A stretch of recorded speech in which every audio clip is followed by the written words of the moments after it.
নমস্কার বন্ধুরা, কেমন আছো সবাই? আশা করি সবাই অনেক ভালো আছো। আজকে রান্না করব নদীর চিংড়ি মাছ দিয়ে কুমড়ো।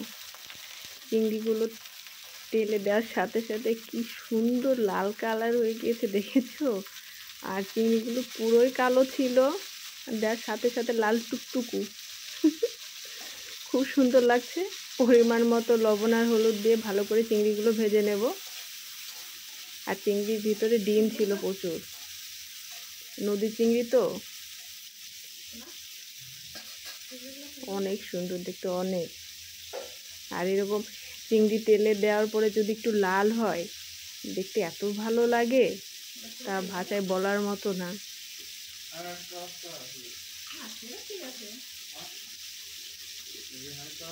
চিংড়িগুলো ভালো করে ভেজে নেব।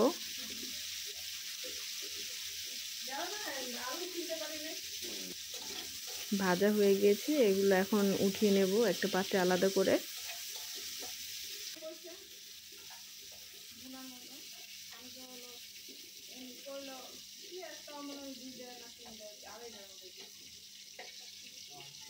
এখন এই তেলের ভিতরে আমি তেজপাতা দিয়ে দিব আর পরিমাণ মতো জিরা।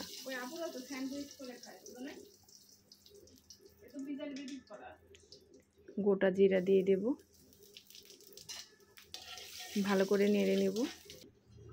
আর এই যে বাড়ির মিষ্টি কুমড়োটা এত ভালো, অনেক মিষ্টি খেতে।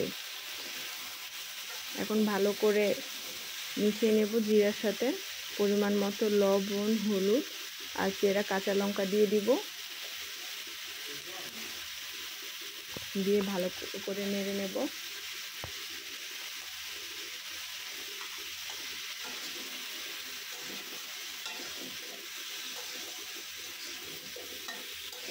আর এখন পরিমাণ মতো জল দিয়ে দেব। আর মিষ্টি কুমড়োটা এত ভালো, ভাজতে ভাজতে প্রায় হাফ সিদ্ধ হয়ে গিয়েছে, এর জন্য জলের পরিমাণটা অল্প দিলেই হবে। এখন চিংড়ি মাছগুলো দিয়ে দিব। সুন্দর বলক উঠছে। আর আদা বাটা দিয়ে দিব। আমি এইভাবে রান্না করি চিংড়ি মাছটা মিষ্টি কুমড়ো দিয়ে, যদি এটা আমার পিসির থেকে রান্নাটা শেখা। আর লাস্টে নামানোর আগে এই যে জিরা গুঁড়ো দিয়ে দিব।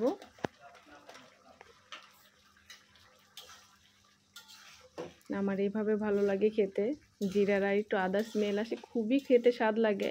তোমরাও করে খাবে, অবশ্যই ভালো লাগবে।